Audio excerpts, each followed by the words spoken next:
Starvation in Gaza is so bad, even the BBC is covering it, and reporting it all wrong.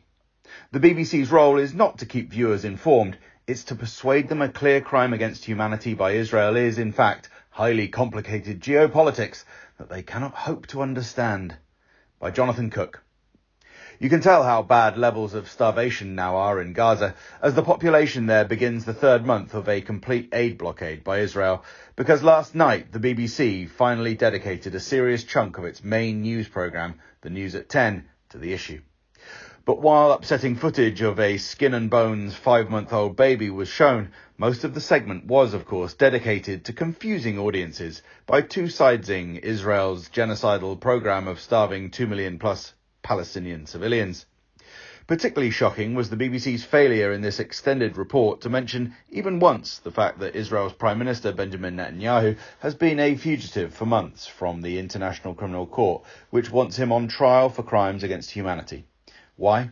For using starvation as a weapon of war against the civilian population.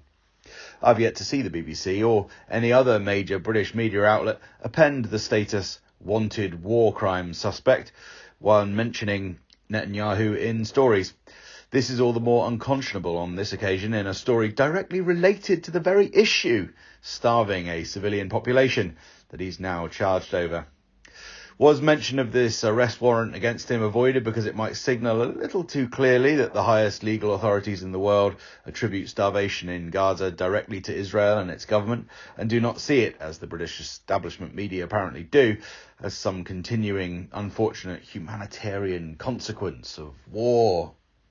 Predictably, misleading too was BBC Verify's input. It provided a timeline of Israel's intensified blockade that managed to pin the blame not on Israel, even though it is the one blocking all aid, but implicitly on Hamas. Verify's reporter asserted that in early March, Israel blocked humanitarian aid, demanding that Hamas extend the ceasefire and release the remaining hostages. He then jumped to the 18th of March, stating Israel resumed military operations. So viewers were left, presumably intentionally, with the impression that Hamas had rejected a continuation of the ceasefire and had refused to release the last of the hostages. But none of that's true. Israel's supposed extension was actually its unilateral violation of the ceasefire by insisting on radical changes to the terms that had already been agreed and which included Hamas releasing the hostages. Israel broke the ceasefire precisely so it had the pretext it needed to return to starving Gaza's civilians and the hostages whose safety it proclaims to care about as part of its efforts to make them so desperate they are prepared to risk their lives by forcing open the short border with neighbouring Sinai sealed by Egypt. Yesterday, an Israeli government minister once again made clear what the game plan had been from the very start. Gaza will be entirely destroyed. Bezalel Smotrich, the finance minister, said. Gaza's population, he added, would be forced to leave in great numbers to third countries. In other words, Israel intends to carry out what the rest of us would call the ethnic cleansing of Palestinians, as it has been doing continuously for 8 decades. What is the point of the BBC having a Verify service, supposedly there to fact-check and ensure viewers get only the unvarnished truth, when its team are themselves peddling gross distortions of the truth?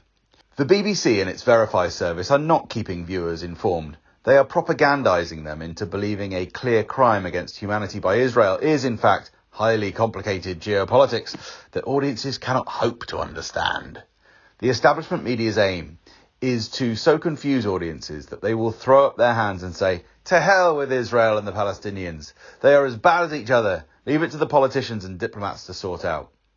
In any other circumstance, it would strike you as obvious that starving children en masse is morally abhorrent, and that anyone who does it or excuses it is a monster. The role of the BBC is to persuade you that what should be obvious to you is in fact more complicated than you can appreciate. That there may be skin and bones babies, but there are also hostages. That there may be tens of thousands of children being slaughtered, but there is also a risk of anti-Semitism. That Israeli officials may be calling for the eradication of the Palestinian people, but the Jewish state they run needs to be preserved at all costs. If we could spend 5 minutes in Gaza without the constant babbling distractions of these so-called journalists, the truth would be clear. It's a genocide. It was always a genocide.